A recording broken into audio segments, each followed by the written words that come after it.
Orang susah ramai, orang semekin ramai, anak yatim ramai, bagi. Itu baru bercakap tentang kain pelikat, kain batik dan baju Melayu. Yang lain-lain. Baik, kemudian dunia, oleh kerana itu pula lah mereka akhirnya dicintai oleh Allah, kerana dunia tidak berlabuh di dalam hati. Nabi SAW sentiasa mengingat dan mewaspadai kita daripada kecintaan dan perhambaan kepada dunia, kerana banyak sekali manusia yang menjadi hamba harta, yakni hamba dinar dan hamba darahim, hamba dirham. Ada juga segolongan manusia yang menjadi hamba kemewahan dan kesenangan. Ada juga manusia yang menjadi hamba pangkat dan hamba jawatan. Di sini dia sebut kepada kita 3 perkara.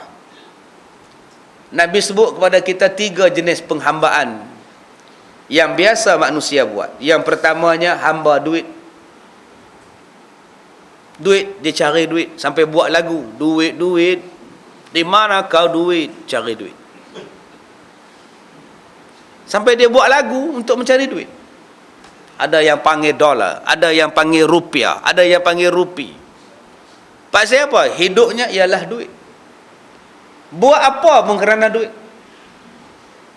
Duduk di depan orang ramai pun fikir duit, duduk dalam masyarakat fikir duit, duduk dalam surau fikir duit, duduk dalam masjid fikir duit, semua duit, duit dan duit. Kita ingatkan bila pegang jawatan kuasa surau, pegang tu kerana Allah, tak pegang kerana duit juga. Ada tuan-tuan, bila saya beli kapet untuk sekolah saya, untuk surau sekolah, beli buat bil, sing kapet, mamak kapet, tanya pada saya, mau tulis berapa ustaz? Yalah, tulislah berapa harga dia, tak mau lebih sikit kah? Saya kata apa lebih, biasalah selalu orang beli pun itu macam harga 2,000, picah 2,500, 500 dia sapu. Bila dia claim balik, ni 2,500, padahal harga 2,000. Saya kata ada orang buat kan macam itu? Biasalah, semua ada orang ramai buat. Jadi dia tanya pada saya, nak tulis berapa? Subhanallah tuan-tuan. Gamak ke kita makan duit masjid? Gamak ke kita makan duit anak yatim? Kita kira duit ni pasal apa ni? Yang kebulok sangat. Dengan 100 kita makan tu tahu berapa lama kena soal di hari kiamat. Tara mana 100 sekarang ni tuan-tuan? Tuan-tuan pergi market, pergi mini market, supermarket, 100 ni apa tuan-tuan boleh beli? Tetapi 100 tu berapa lama Tuhan nak siasat di hari kiamat? Orang lain dah masuk syurga lama lah, kita duduk tersadai lagi.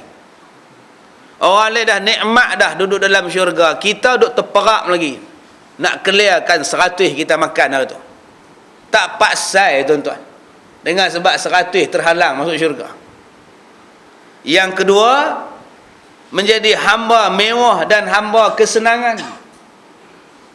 Bila dia nak kepada hamba kemewahan, hamba kesenangan, agama pun sanggup dijual.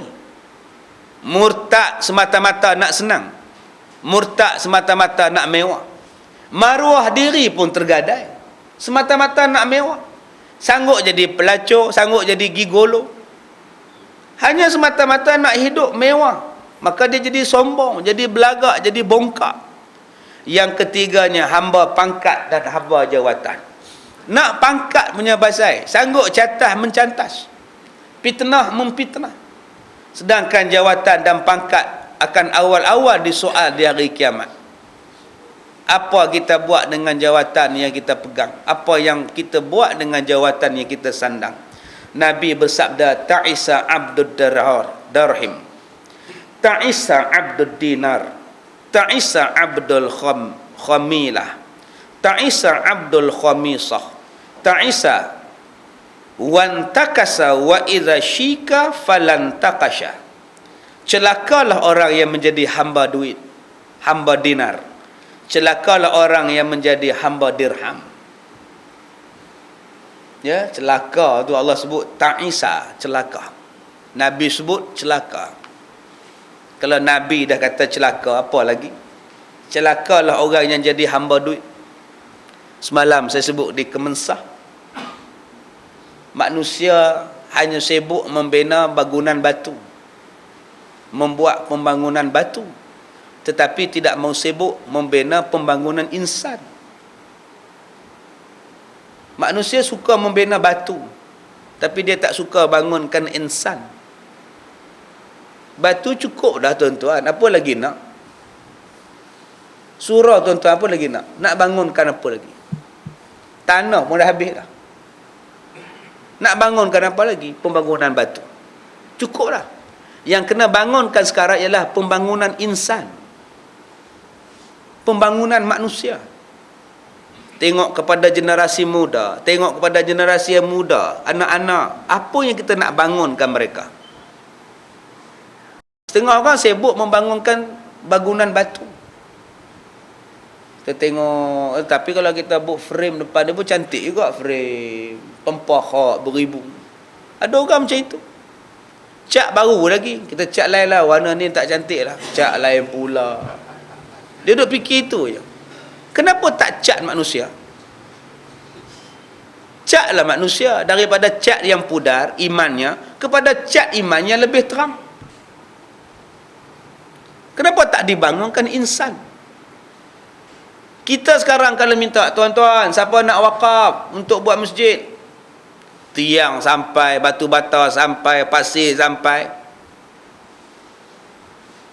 Cuba kita tanya, tuan-tuan, siapa nak sponsor pengajian? Agak-agak siapa nak sponsor? Sedangkan membangun manusia lebih afdal daripada membangun bangunan.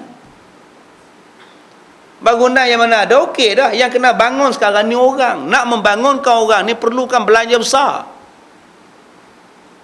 Tapi sumbangan untuk pembangunan orang kurang. Sumbangan untuk pembangunan batu yang banyak. Dia kena bangunkan orang. Bila orang tu terbangun, bangunan batu yang kita bina ni akan jadi elok. Tapi kalau orang kita tak bangunkan, bangunan tu tak akan jadi elok. Sebab apa? Orang tak elok. Kos membangunkan orang lebih besar daripada kos membangunkan batu.